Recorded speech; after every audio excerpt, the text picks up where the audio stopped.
I'm Casey Viera. Who says there's an identity crisis with these San Antonio Spurs? They looked pretty good last night in that win over Memphis.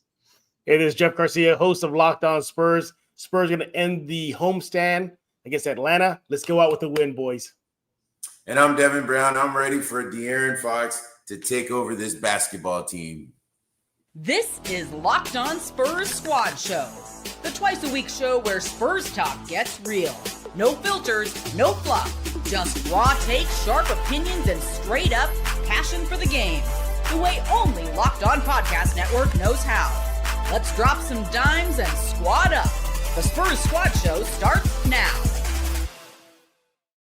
Indeed, it does. In today's episode, brought to you by FanDuel. Right now, new customers, you bet $5, and if your bet wins, you'll get $300 in bonus bets to use across the app. Head on over to FanDuel.com to get started. Welcome into the Spurs Squad Show right here on Locked On Spurs. First time you're hanging out with us, it's a meeting of the minds, we like to call it, if you will. Man in the middle, the host of the title pod, Jeff Garcia. Far side of your screen, NBA champion Devin Brown. I'm merely Casey Viera. Fellas, a lot to talk about tonight. A lot of hypotheticals to talk about tonight. A lot good, a lot bad. But needless to say, when you come off a win last night, like you saw, Devin, you take what you can get. Yeah, you definitely can. It's going to be, that type of basketball. Some people called it ugly. Mitch calls it a win. And you just kind of move on from there. All right, let's get right into it. We're going to talk about the guy who wasn't there. De'Aaron Fox was. Victor Wembanyama was not. Mitch Johnson with an interesting way of addressing kind of the future of Wemby and his future management in situations like this as he comes back from a strained calf. Now, he was asked pregame about the idea of potentially load managing Victor going forward, once he is healthy and going forward, to which he actually was a little bit more candid than a lot of people were expecting, at least for me. He said it's at the heart of discussions we've had since the moment we drafted him. What's difficult is that very often when we look at sports science data, we use past information to make predictions about the future. And there aren't many examples of comparable reference points similar to Victor, so it's kind of an ongoing living discussion. Head coach Mitch Johnson yesterday, to which I will pose the question to you first, Jeff, is the idea of a load management situation. Sure. And I'm not talking about coming him back, playing him, ramping him up 25, 27, 30 minutes. I'm talking about something bigger. I'm talking about a Joel Embiid type of situation plan. Do you think that's the best way to preserve Victor to go about things right now? The best way, no, but how about a good start to make sure that he's okay? Because it's kind of a double-edged sword here. Sure, you rest him. He's your biggest investment. He's the face of your franchise. He is the guy you build around. I get why the Spurs want to load manage him. Look at the rest of the NBA. Players are going down. They're dropping like flies right now. Soft tissue injuries, the list goes on and on. I just got an injury right now, and I don't play in the NBA. That's how quick these injuries have been happening in the league so far. So I understand that. But to go to the extreme with Joel Embiid, no, because they play in the Western Conference. If you're without your main weapon and this team in the West suffers a 4-5 game little losing skid, you're looking at maybe going from second, third in the West, dropping all the way down to 7th or 8th, or maybe in that play-in situation. So I think somewhere in the middle, I think that's where you're going to have to look at right now. Maybe, not 2-3 weeks off, maybe just a couple games off. But the problem is here, Casey, maybe you can help shed some light on this. Mm-hmm. The league does have anti-rest day situations, right? Like they will fine teams if they're resting their star players without a valid injury. So kind of a delicate balance here. That's the key word, though, without a valid injury. And I think that kind of goes collectively. I think that's going to be a hard thing for the league to get in the way of right now, given what happened to Halliburton, given what happened to Tatum. Adam Silver is in no place to step in and be like, no, sorry, Brian Wright, we don't like the way that you guys are articulating Wemby's situation here. We're going to fine you $500,000 or something like that. So to answer your question, but I don't think silver. Yeah, but shutting them down, Joel Embiid style, no, I don't think that's the way to go. And plus, too, just him as a pro athlete, a competitor, he's gonna want to go out there. He's gonna have his say too, and his voice might be the loudest one or second loudest in the room when it comes to his playing status, injuries moving forward. And nevertheless, Devin, you've been around a guy named Tim Duncan. They introduced that whole low management world when Pop was around and Timmy D and Manu and Tony were there. You have some experience in this. How do you approach this? Okay, so when to be fair, Tim wasn't doing that when I was there. So that started when I moved on. Is when I started hearing about this load management thing and, things like that. Now, I want to address something that Casey said, about the players. And, I still talk to, a few players time to time. And, the guys that are covering different teams, I don't want to name anybody, but I spoke with him. He's covering, a good friend of mine covering the teams now. And he said, Devin, you'll be amazed at what these guys are doing in shoot around. They don't practice things like that.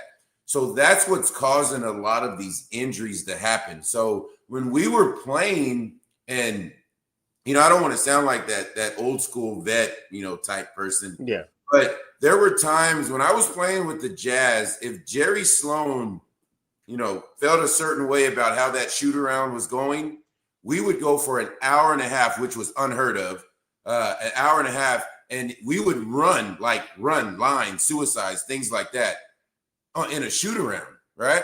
And now let me give you another example where when I was with San Antonio my first couple of years and we had so many vets, you would hear a vet tell Pop, hey, you can get it now in the morning or you can get it at 7:00. So Pop understood that, right? And that was the difference because a lot of those older players were going to save themselves for the game. Now, getting back to that soft tissue deal and, people with their hips or stepping on someone's foot, things like that. The person I spoke to just says these things are happening because these guys aren't going full strength until the basketball game. Now that in the new NBA is why so many injuries are happening. Casey, can I just jump in here real fast? Yeah. I had a chance to talk to Harrison Barnes after the Spurs win versus Memphis. I was having some fun with him. I was saying, hey, he's an old guy, right? He's still young, but he's old for NBA standards. And he had that amazing dunk. And I said, Harrison, I just talked to Mitch right now, and he said he wasn't surprised that you got up in the air, that you got some air and you got that dunk. He said, I'm not surprised. Listen to this. Mitch says, why? He asks his own question. Because how Harrison treats his treatment, he makes it priority number one. He makes sure that he does everything the doctors say and that he himself make sure that he is in tip-top shape to be that Iron Man, literally, because he hasn't missed a game for the Spurs. So then I followed up with Harrison, without even missing a beat, Harrison tells me, oh, yeah, he goes, these young players, they got to understand that treatment, rest, listening to the team doctor, all this stuff will pay off. So he was giving me the vibe, like maybe sometimes these younger players don't really commit to that side. So, no, go ahead, Devin. Go ahead. So just real quick, Casey. So I love that, Jeff. So when I played in Cleveland at that time, I believe LeBron was right around what Wemby is right now. And one of the older players, Danielle Marshall, looked at LeBron, and LeBron's got ice on his shoulders, his knees, his thighs, just about everywhere. Yeah. And he goes, what are you doing? You're 22 years old. He said, well, yeah, I want to play for a while, so I might as well do that now. And that's why a LeBron James plays for so long and he's so durable. Yeah. Until he made that Cinderella appearance this year. But back to you. I think, and Jeff, Devin and I talked about this last night. You talked about the Harrison Barnes side of it and just the preparation, been doing it for so long. I think there is an element of bravado that gets in the way with Victor just being a young kid. We all faced it when we're 21, 22 years old. I think we're Supermen. You think you can do anything, but at the end of the day, you just can't. That's just not how the human body works. So I think there is an element of that. Victor just has to get out of Victor's way in that respect, because it feels like he is an element of his own worst enemy. But I think in the grander scheme of things, this has to be something that's considered, in my opinion, for the longevity of Victor and for the success of the team. Because right now, the way I view how they stack up is that if you have a healthy Victor going into the postseason, and your teams are really the only ones I think that are considerably in front of you right now are Oklahoma City, Denver, and Houston. Those three teams. I think it doesn't matter where as long as you're outside that play-in and you're healthy with Vic, you have your chance against anybody, regardless of the home floor. Yeah. So I just want him there healthy. I just want him there safe. And if that means they cut it down, then they cut it down. So be it. Do you guys think Victor plays reckless? Yeah, he does. Yeah. Sometimes I think, and then, and I was told that, kind of to go to your point, Casey, that Victor just wants to one up himself. Does that make sense? So if he, and I'm making this up, making it just a stupid example here. If he did a 180 dunk and got the crowd wild, he wants to do a 360 dunk. Oh, I did a 360 dunk. Now I want to do a 360 dunk, stop in the air and roll and do this upside down dunk. That he tries to do so much to prove himself.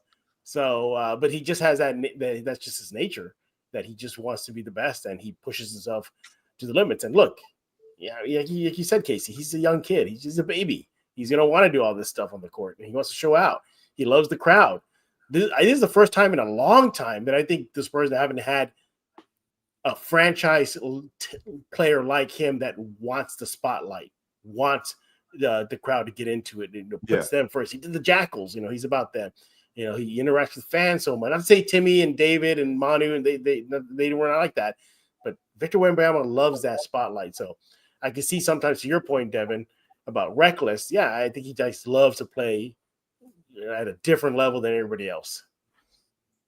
I have a question for you, Devin, from a player standpoint, because I think with the way the soft tissue thing is going right now, I think it leads to two things. I think one, it leads to them cutting the number of games. I think that's one possibility.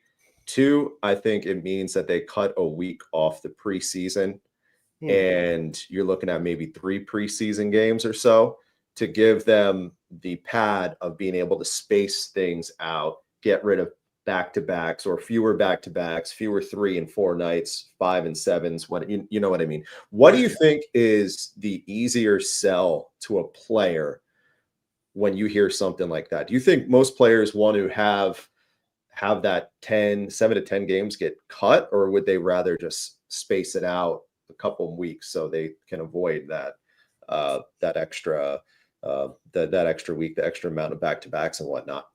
So there's a couple of ways that you can look at this, right? So when you're talking about cutting down the games, right? So does that mean your divisional games?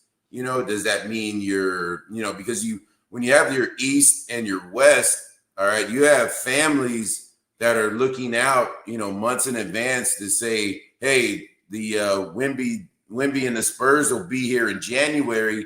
I already got my tickets for January, whatever the date is. Well, now we get to January, the Spurs decide to sit him out. Well, I just spent $1,800 or whatever it is on tickets to see him that one time they're coming. So when you talk about cutting these games, well, what games are you going to cut? Because that's what makes the NBA so special is if I lose a game to Houston at the beginning of the year, when I roll back through there 35 games later, well, I have a different team now. So now I'm ready to play that Houston Rocket team on their floor because I may have to see them come playoff time. Well, who are you going to – if you instead of 4 divisional games, you go to 3, well, who's going to get that extra home game? Right. So it's a lot more that goes into things like that. And then it's not fair on the fan side of it. Now, from the player side of it, listen, the amount of money that they're getting paid, if they could go out there and play 40 games, yes, they will take that. But being a former player, not a hater, a former player, I think it's a little selfish. So you're going to have your leadership on both sides from the CBA, right? And then from the NBA, And that's going to be some tough conversations. But if these injuries continue, they will have to address it. Yeah. And here's the thing, too, for Victor, he's likely going to get the Supermax, but he has to qualify for the Supermax, doesn't he, Casey and Devin? Mm-hmm. Yes. And he has to play an X amount of games. Yeah. Correct me if I'm wrong, Devin and Casey. Doesn't he have to also win some sort of league awards as well? Like first team, stuff MVP, like that. All-star, so in order to do that, yes. they're gonna have to play him. So if he wants to get paid, he's gonna have to play. That's my point the other night, Jeff. Yeah. That's what I'm saying. So I'm going, well, hold on. When they were 5-0, he was, if you had to cut it off at that, he was the MVP of the league. Yep. Well, right there, you're qualified for the Supermax. Done. Yep. So now, if you start doing this where you're sitting out, hey, the Spurs are going, that's minus $1 million, that's minus 10. So it's a tough situation. Yeah, it is. And I look at Victor, and we see what he can do on the court. We see how he brings butts to the seats at any arena, either San Antonio or away. You know, it'll be a league-wide impact, not just in San Antonio. You hit it on the head, you know, like fans in New York, Victor's in town. Let's go. Oh, he's out today. Yeah, he's not playing. On Christmas Day, too. Darn it, you know, NBC or wherever it is, ESPN, their game, wow, not a ratings attraction at that point. Jeff, you bring up a great point, because think about that flight from Paris to New York that a lot of people do. And now you're going, what? Yeah, exactly. So I don't know. I mean, and also too, Devin, Casey, tell me, I'm already showing my age here, but there was a time in the NBA where teams would have training camps, like long training camps. Like I remember back in the day, like Robinson's rookie year, they had training camps in Kerrville, Texas. Yeah, and they were there for weeks. Then they would go to regular training camp, and then they would play preseason games. Yeah, when I was with Utah, we had it at Boise State. We were in Idaho. We went to Boise State for 2 weeks, and like every day, like the first time I saw that football field, I was like, oh wow, that field really is blue. Like I've never seen. I didn't know where we were, to be honest with you. But my point is, though, it kind of backs up what I'm backing up what you said.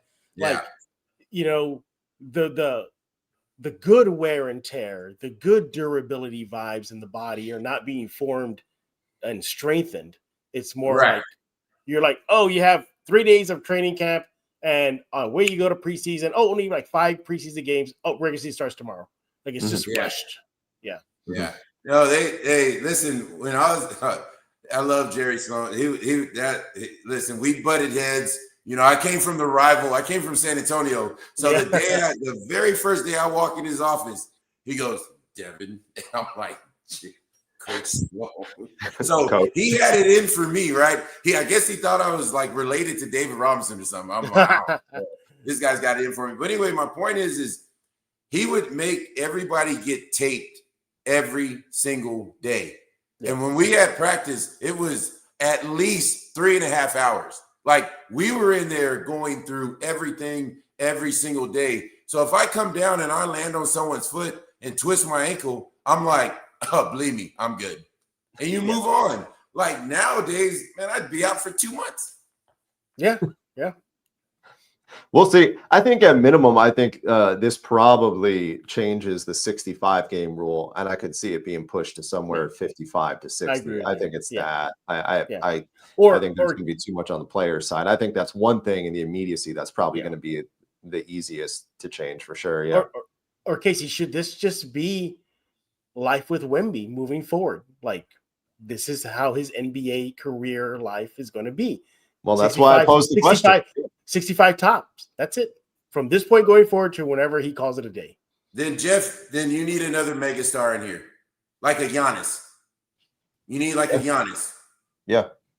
You know what? Let's continue this conversation because we got to pay some bills, but I like the way this is going. So let's step aside, and I'll let you guys marinate on that thought a little bit more, and we'll gather our own thoughts right here on the Spurs Squad Show on Locked On Spurs. But before we do that, I want to talk to you about our title sponsor tonight, FanDuel. Well, as you know, you don't need me to tell you the NBA is back in full swing, and all the things we love about it are, I guess, back in full swing, being it's the official sports betting partner of the National Basketball Association. Even if you missed the start of the game or want to ride the hot hand, FanDuel has live bets on everything from who'll score next to fourth quarter comebacks. Plus, you can even combine those live bets you win into a same game parlay for a shot at an even bigger payout. What more could you want? It keeps the game exciting, especially when your team's making that late push. Ask any Spurs fan that was watching that game last night and they were keeping their eye on FanDuel and that big comeback. They're happy today. Woke up happy campers. So that said, right now, FanDuel is giving customers $300 in bonus bets when your first $5 bet wins. So head on over to FanDuel.com to sign up and play your game with FanDuel, of course, the official sports betting partner of the NBA.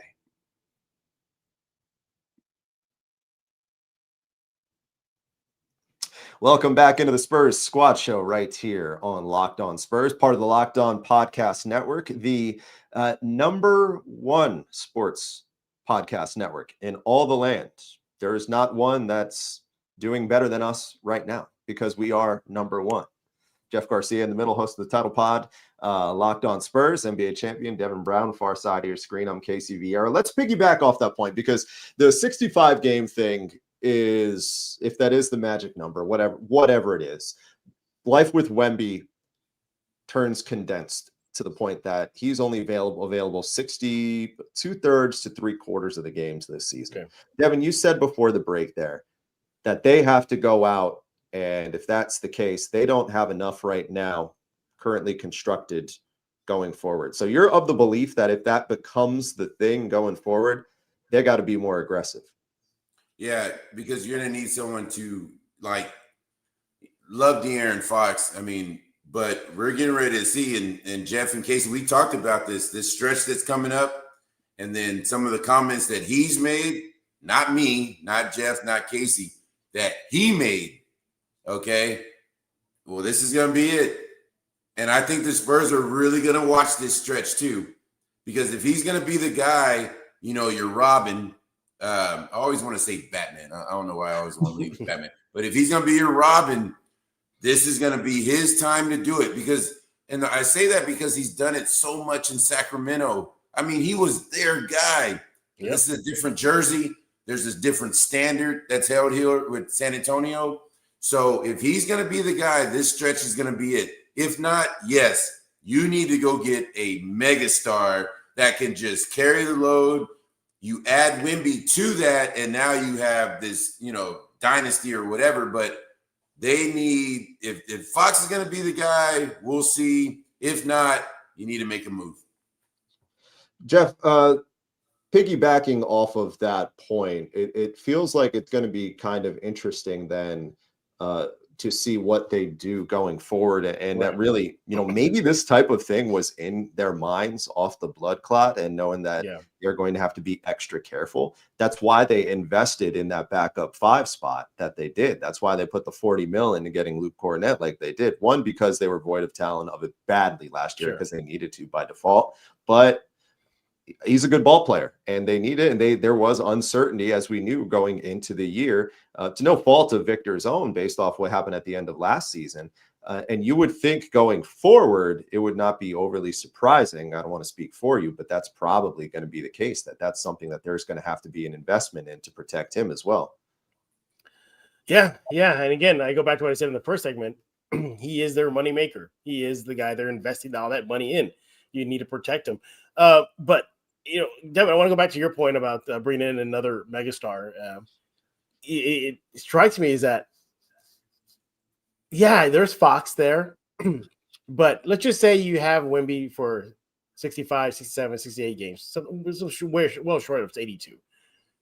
So you're telling me a Fox, a budding Castle, and this core they have around them from your Keldon and Devin, that is not enough to hold the fort down while Wemby is taking his load management nights. I think their depth is going to be shining bright in the next few games without Wemby and without Castle, obviously. But even if Castle's there, you'll have a guy like Dylan Harper I just feel like right now, if the Spurs build around Wemby with the mindset of he may or may not be available for close to 82, then this is the blueprint, how we're going to work around it, is have just amazing depth at a lot of the positions. You can't make up what he does, Wemby, on both ends of the court, but my God, we're still going to be a tough out even without him.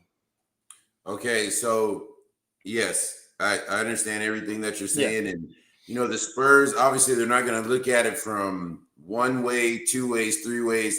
It's going to be 15 to 20 different ways. The way the roster is constructed right now, and we said this, Casey, I said this the other night about the win against Memphis, it was because, look, Luke Cornett had 0 points, 25 minutes, but he still had an impact on the game. Oh, he did.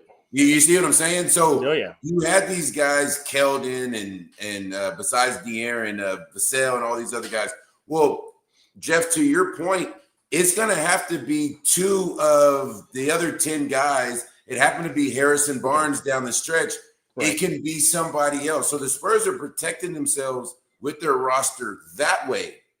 But they're also on the other end going, hey, does this contract match up with the megastar in De'Aaron Fox? Yes, it does. So if there is a guy sitting there, we have the salary to match that up as well. So they're covering both angles. Mm-hmm. Do you think they run the risk of having to gut the roster, though? Sure, you got the monies to match up, but let's just use Giannis as an example here. I don't think Fox is enough to sway Milwaukee to say, oh, sure, here you go, Spurs. Here's our Hall of Fame bound Giannis. Jeff, that would be great to get someone like Giannis. Yeah. This is where you have to do the research, and here I am. I'm going to let the cat out of the bag. Hey, listen, if you have a GM, Sean Marks in Brooklyn, he used to play here. I can go on and on about some of the GMs that have San Antonio ties. Think about that. So you're not going to have to gut the roster. Just make sure things line up. Can we follow where Nico Harrison's going to be next, and maybe we can swindle him out of another megastar? Well, I don't know Nico's relationship with San Antonio. I know there's a Sean Marks out there, Danny Ferry's out there. I'm talking about guys like that, where it's like, okay, yes, we'll give you X for X, and then all of a sudden you go, wait a minute, how did we get that guy? Yeah. They have 57 point guards, so if these injuries keep popping up with the Spurs point guard situation, maybe they can phone into Sean Marks on that front too to get one of their 5 that they drafted. Exactly. And this was something that popped up in the comments, and it was on the mind, and I'm glad someone did bring it up. It's the idea of managing minutes in the game. Is that the criticism that's coming now was that Victor went over 15 minutes straight playing, and we won't know what was the attributing factor, but for the sake of the conversation, we'll say that was. Is that a feasible way to work around this in your mind, Devin? Just to manage the minutes on that front, just to be like real is you know what I mean? So that the alternative, as opposed to missing games, with that being the one scenario here, could the other scenario just being like really, really cognizant of how that minutes work? Could that get them out of this? Yeah. So like there's 2 different things here. Like Pop coaches on the feel of the game, what players have it going, things like that. If you look at what the Spurs do with Wemby, he always comes out around that 6-minute mark in the first quarter. Mm-hmm. Okay, then he's going to sit, and then he's going to come back. Depending on the flow of the game, they try and get him in there around 9 or 10.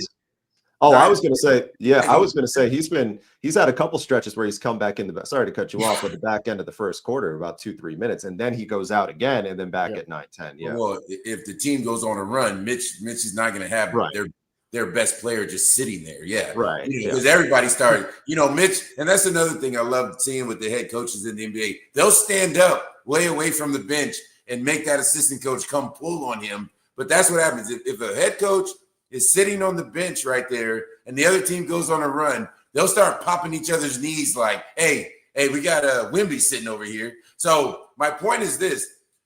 When Victor was in Chicago, Normally around 6 minutes, he comes out, but Victor had it going. So Mitch extended him. He didn't come out till about the 3-minute mark. And that plays to your point. So if Victor has it going like that, do you leave him out there? Or like a Mike Brown, play for Mike Brown. Mike Brown had the exact, if you're going to play 26 minutes and 18 seconds, you were playing that. I don't care how good you're playing, whatever. So there's two different ways to look at that scenario. Jeff, what you got? Well, I think that sounds to me like a happy middle as managing in-game minutes. And look, maybe there could be this too. Okay, Mitch looks at the scoreboard. Oh, we're up 20, for example, up 15. In midway through the third. How about a little extra resting time for you, Wemby? Just come sit down, Luke. Go earn the paycheck that we give you and handle business. To me, that could be like a short-term project they can probably tinker with. That could work. It satisfies everybody. Team doctors, Wemby, Mitch. The sake of the team getting the W. Difference between W and L. And if the game is in balance, if it's tight, well then yeah, you may have to up them. I think you just gotta play it game by game, see how they do, and I think they should be okay. But yeah, I mean, the good news is that Wemby will be back. He's not out for the season. This is not like last year. It's roughly what about Casey? About 10-ish games he may miss about this point here. So it goes to according to plan, somewhere 10-ish. 10 to 15. Yeah, you figure a They month should. Yeah, there's some tough. There's some tough outs in this game, like Denver's on the horizon. But all in all, they should be okay. This team, I just love their depth. I love it. And they have depth at every single freaking position right now. And yeah, let's rock and roll. You can't forget this too, guys. Dylan's on the horizon as well. He's coming back. He's been out for a while. He should be back. And there's rumblings that it could be as soon as this upcoming road trip, maybe on the Thanksgiving Day game. So, yeah, I think once he comes back, that just changes things so much for the positive. I think you might be onto something when Devin, when you're talking about the 15 different directions that they're looking at things. And part of me, you're talking about the depth. And for so long, people were saying, oh, they need to condense. And I do think that is true, that I think they have too many assets, but maybe that's why they're just kind of hoarding them for a certain point, because they're just worried. They're saying, we need an insurance policy to keep us afloat if this has to be the plan with Victor. If we end up on a stretch where Victor is only able to play 2/3 to 3/4 of the season, we got to have enough to keep us afloat. So that might be it. For so long, we've been asking these questions of why, when are they going to make the move? Why are they going to make the move? Are they going to make the move? All these things. Well, maybe this is the answer. Probably not the best way to find the answer, but perhaps this is the answer. I don't know. Just food for thought. Food for thought. Think about it a little bit more. All right, coming up on the other side, we'll talk about the fact that all those guys that they were able to piece together, they pieced together a win yesterday over Memphis. Going to hit on that, what we liked, what we didn't like. One Spur in particular who has done a tremendous job in any role that you've talked about, and Keldon Johnson. We'll touch on that. Plus, what we want to see before we reconvene together on the Squad Show this time next week. Got all that coming up for you in just a couple minutes. But before we do that, we'll talk to you about another one of our friends that drive this program. Let's have a conversation about Rugiet. Let's be real. Making excuses does not solve anything. We've all heard them before. Stress, tired. It happens to everyone sometimes. When it comes to performance, sometimes your body just needs that little extra support. And that's where Rugiet comes in. It's offering a fast-acting, doctor-prescribed treatment for ED designed to help you stop making excuses and start making moves. Rugiet, in case you're wondering, this is how it gets started. You connect with a board-certified doctor, 100% online. No awkward waiting rooms, no in-person appointments. If you're prescribed, your treatment comes discreetly straight to your door. That's it. So visit Rugiet.com, RUGIET. See it on your screen right there. .com/LockedOnNBA to get 15% off your first order. That's Rugiet.com/LockedOnNBA. Don't forget to use that code to let them know that we sent you. Rugiet, stop making excuses and start making moves.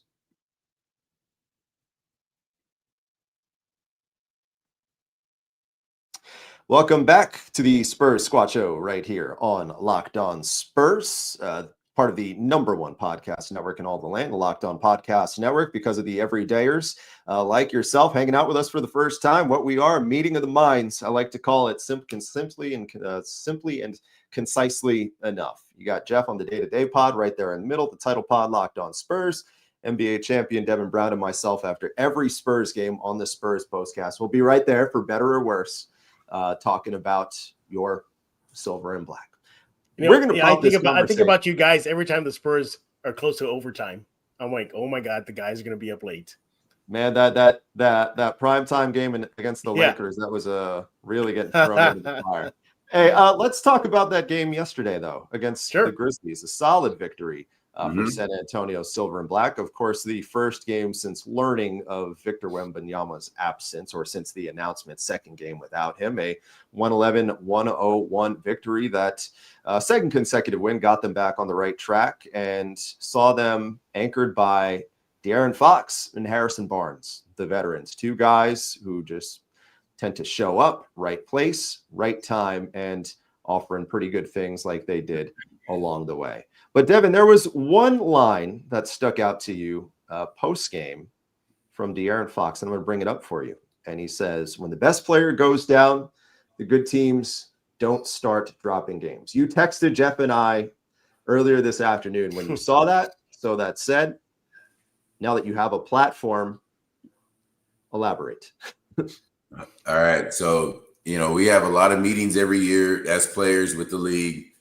We go through media training, things like that every year. And one of the things that they tell us is you're going to win some games.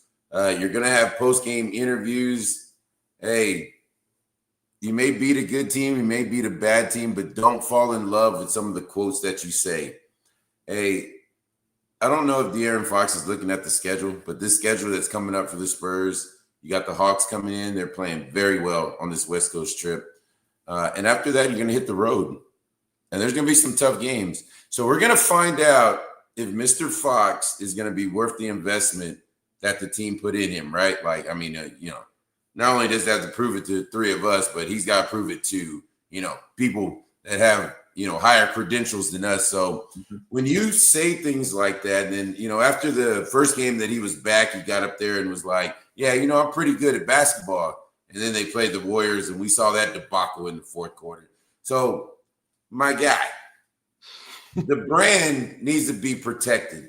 You had a lot of guys like myself protecting the brand. Hey, we need to get out there, and we need to show what it is that we can do. But I do find that quote very interesting. Yeah.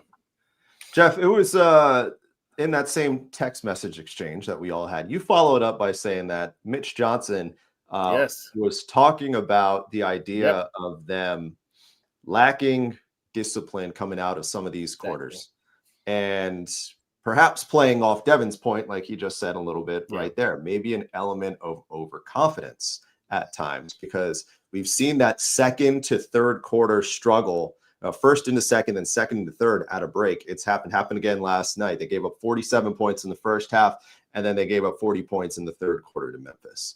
Yeah. Do you think that there's a level of them feeling themselves just a little too much right now when it comes to that? Yes, I do. Yes. He uses that word, discipline, lack of discipline, almost every time they have bad periods, bad closeouts to games, bad halves. Pick a bad moment, he'll use that. And he's not the only one who said that too. During the Spurs 2-game slide, it was even Steph Castle. Didn't say those exact words, but he did say that, they were kind of feeling themselves. So, look, it's a young squad. They come out hot, 5-0. Minimal 2-game losing skid is the longest losing skid they had this year. They're beating teams. So, they're going to pop up their collar a little bit. But I think that's just still part of this team's maturity. If you listen to what Mitch Johnson says, some of the key phrases, especially losses, are discipline, lack of discipline, signs of maturity, mature basketball.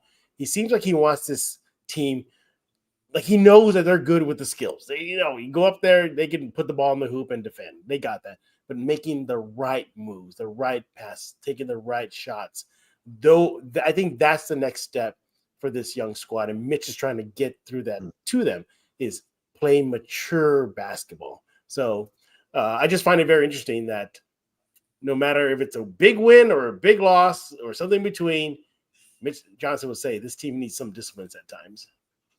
Devin, where do you think they build that kind of maturity from, though? Growing moments, I say it all the time. It's easy for Jeff and I to sit here and say things like that, and I agree with what he's saying. We're the ones that say they got to be more mature. Where do those kind of maturation moments come from? Well, I love that you said that, and then the answer that I'm going to have is our viewers are going to think that we're staging this. I'm looking at that F right there, Founders Classic Academy is the school that I coach at. That's where you can do those type of deals. All right. Is trying to mature a basketball team, have them understand this. No. This is the pros. To answer your question, it's going to happen when OKC comes rolling through here, or you got to play at Denver. Those games are coming up. That's where you find out who it is you can trust and where it is you are as a basketball team. Mm-hmm. Well, you say something like that, and then you think of levels of, maturation that they may have been lacking, and you present that example that you did. What just happened last weekend?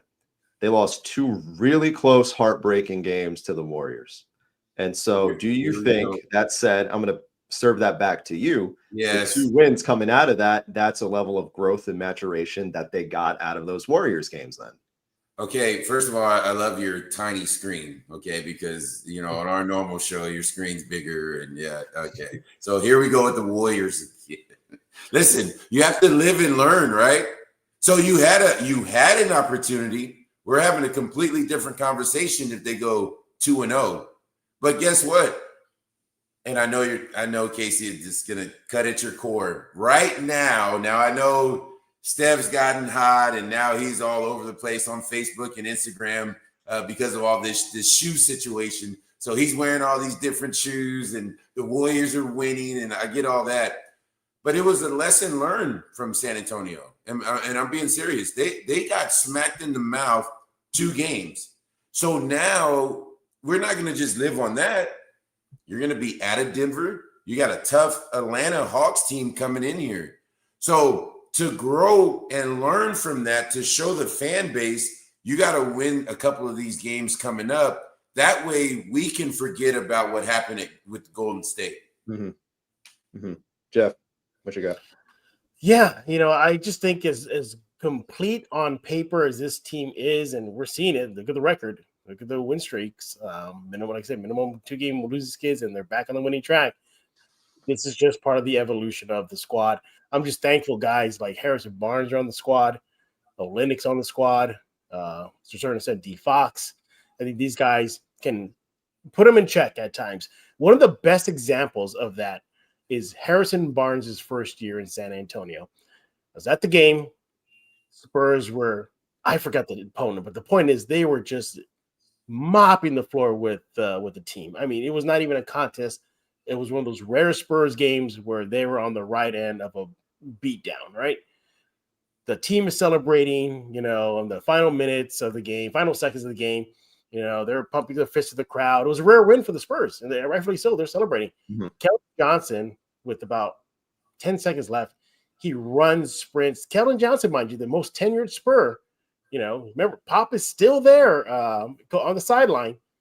Runs, jumps, does a dunk, shakes, rattles the rim, screams at the crowd, but time is still on the clock. Time expires, game's over, the team is celebrating. But in the middle of the court, Harrison Barnes is getting on Keldon Johnson. He's kind of shaking the finger at him. Post-conference, I asked Harrison, what was all that about? He said, that was a teaching moment for Keldon. You cannot, despite the scoreboard, be doing antics like that.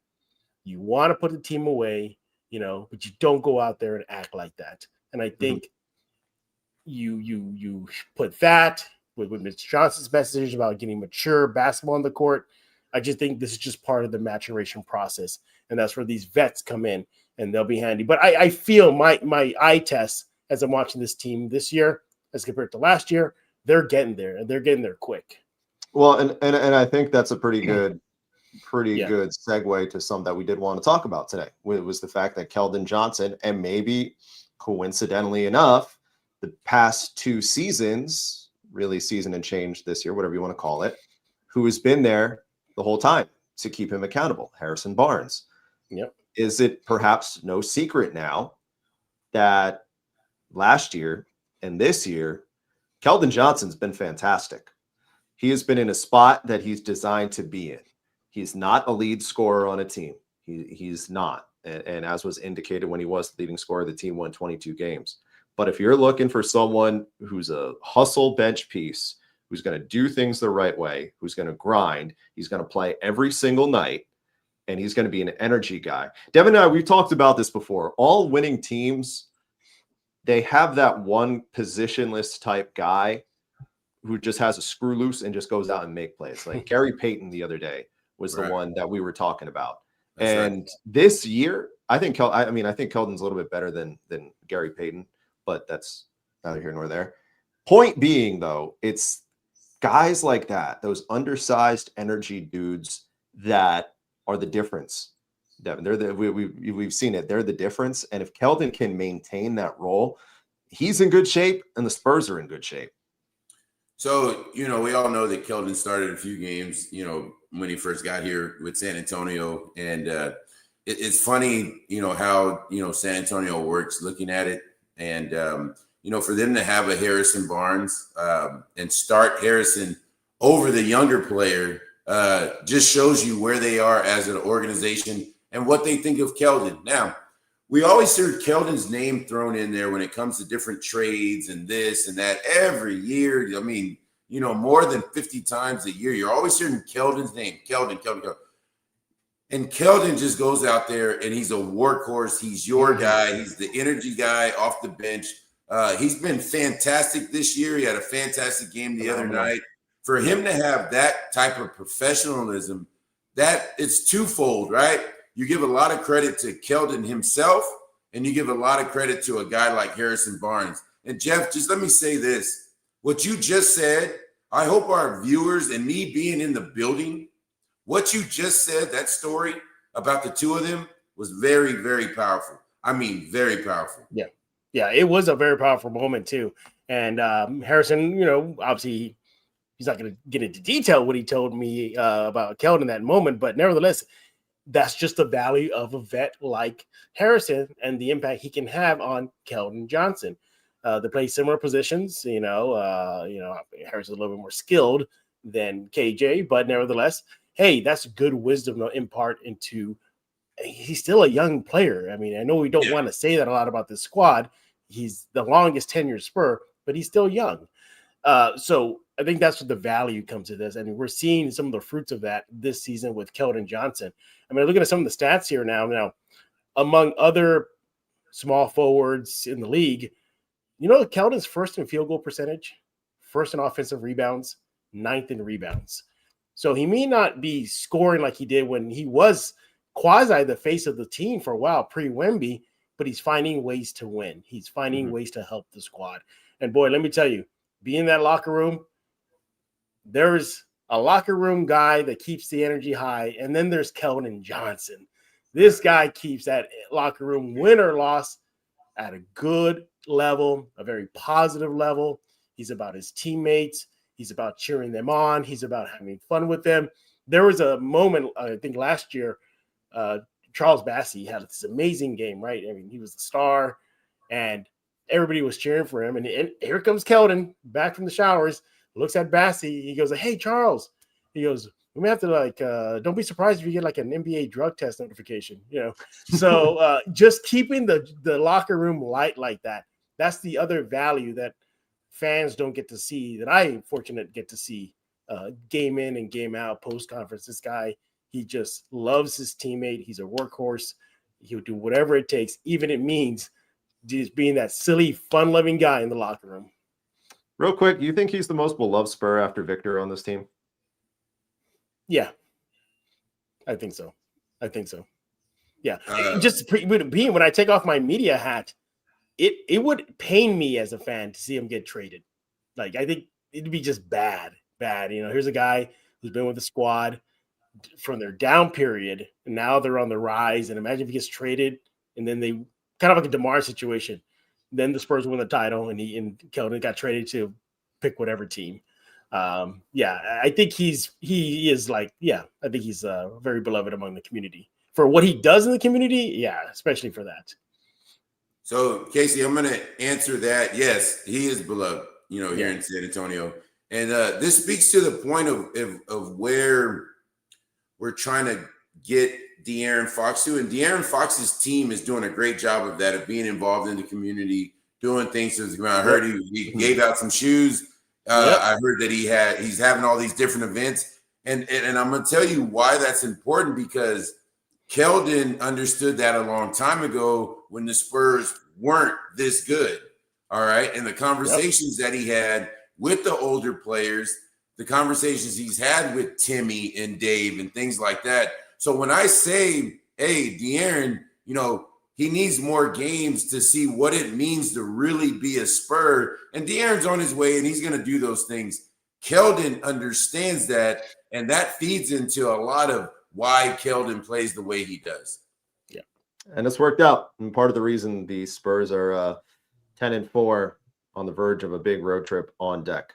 Coming up on the other side of the break, before we call it a Wednesday night, we're going to talk about that road trip and a couple games in between, what we want to see out of the Spurs between then and the next time the three of us get together on next week's Spurs Squad Show. Got that coming up for you in just a minute here on Locked On Spurs, but got one more of our friends who drive the program we want to talk to you about.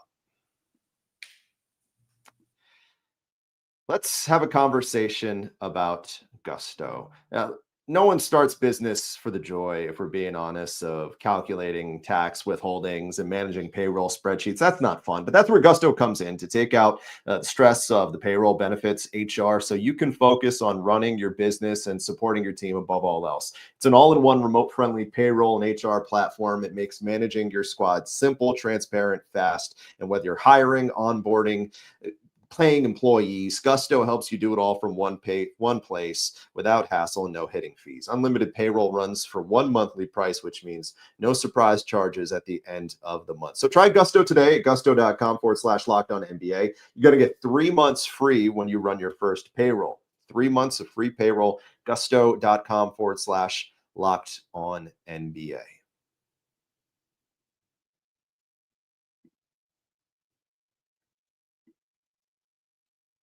All right, almost time for us to call it a Wednesday night here on the Spurs Squad Show. Between now and when we get together again next Tuesday, so that's a week, right? Yeah, next Tuesday. That's when we'll be back on the Tuesday-Thursday schedule, 9 o'clock.